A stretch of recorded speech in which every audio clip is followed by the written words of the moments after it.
दोस्तों, स्वागत है आपका मेरी एक और नई कहानी में। मीना रोते हुए अपने कमरे में भागी और दरवाज़ा बंद कर कुंडी लगा दी। वो अपने पति शरद को याद करने लगी। उसे वो दिन याद आ रहा था जिस दिन बहुत धूमधाम से वो शरद के साथ दुल्हन बन इस घर में आई थी। सभी के चेहरों में कितनी खुशी और प्यार था। शरद का एक और भाई भी था जिसका नाम राज था। दोनों भाई एक दूसरे से बहुत प्यार करते थे। ज़िंदगी बहुत खुशी खुशी गुजर रही थी। मीना शरद के 2 बच्चे हो गए थे, बड़ी बेटी और फिर बेटा। शादी को 6 साल ही हुए थे कि एक दिन अचानक शरद का अपनी बाइक से एक्सीडेंट हो गया। उसकी तुरंत मृत्यु हो गई। उसकी तो सारी दुनिया ही बदल गई थी। मीना तो जीना भी नहीं चाहती थी।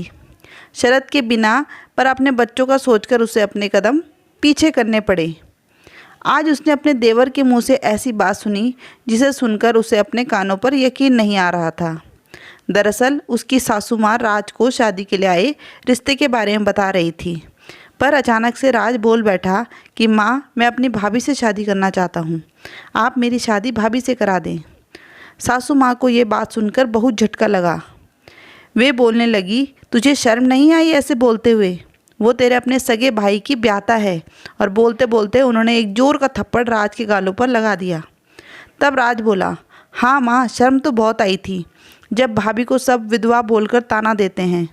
शर्म तो तब भी आती है जब कोई भी शुभ कार्य में उन्हें विधवा कहकर अलग कर दिया जाता है।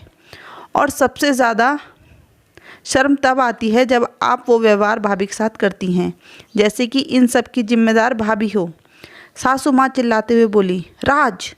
तब तक राज भी उतनी ही तेज़ आवाज़ में बोला कि माँ, आपके चिल्लाने से मेरा फैसला नहीं बदलेगा।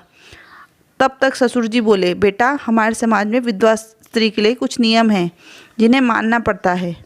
राज ने आगे बोला, पापा, जब भाभी घर आई थी तब आपने ही बोला था कि तुम मेरी बहू नहीं बेटी हो और उन्हें बेटी की तरह प्यार देते भी थे, पर भाई के जाते ही वह अपशगुनी हो गई।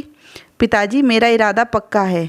इस पर माँ बोली कि आज से कोई भी मीना के साथ भेदभाव नहीं करेगा। इसकी जिम्मेदारी मेरी है, पर तू वही शादी करेगा जहाँ हम बोलेंगे। राज बोला, वाह माँ वाह, आप तो सौदा कर रही हो। तो ठीक है, मेरी भी एक शर्त है कि भाभी की शादी आप किसी अच्छे घर में करवाएंगे। भाभी की शादी होते ही मैं जहाँ आप बोलोगे वहाँ शादी करूँगा। ये कहते ही राज अपने कमरे में चला गया। सासू माँ और ससुर जी गहन विचार में डूब गए। काफ़ी सोचने के बाद सासू माँ बोली, मुझसे सच में बहुत बड़ी गलती हो गई है। शरद के जाने के बाद हमने अपनी बहू की तरफ प्यार से कभी देखा नहीं। जिस मीना को हंसी से सारा घर झूम उठता था, वो बिल्कुल गंभीर रहने लगी। मैंने सिर्फ मीना का ही नहीं, अपने बेटे शरद का भी दिल दुखाया है।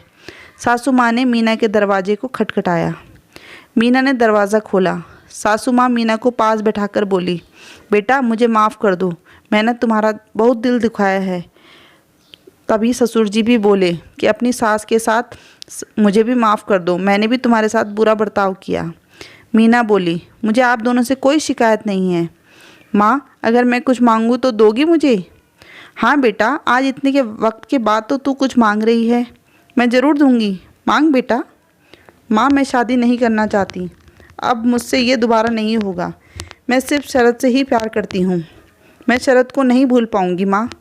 मैं इसी घर में आपकी बेटी बन के रहना चाहती हूँ। मगर बेटा, तेरी उम्र ही क्या है और हम लोग कब तक तेरा सहारा बने रहेंगे?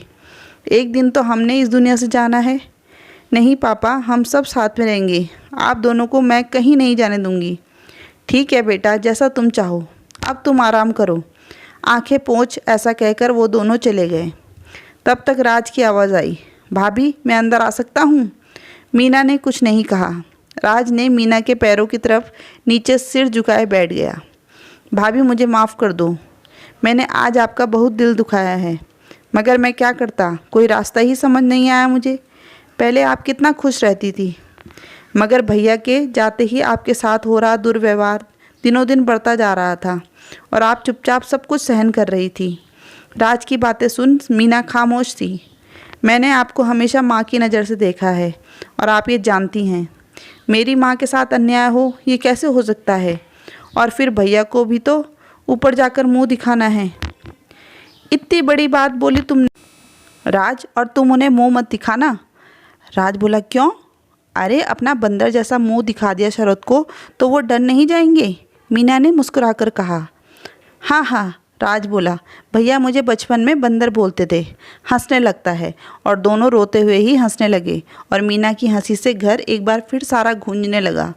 दोस्तों, आज की कहानी के विषय में आपकी क्या राय है हमें कमेंट में ज़रूर बताएं और कहानी पूरी सुनने के लिए धन्यवाद।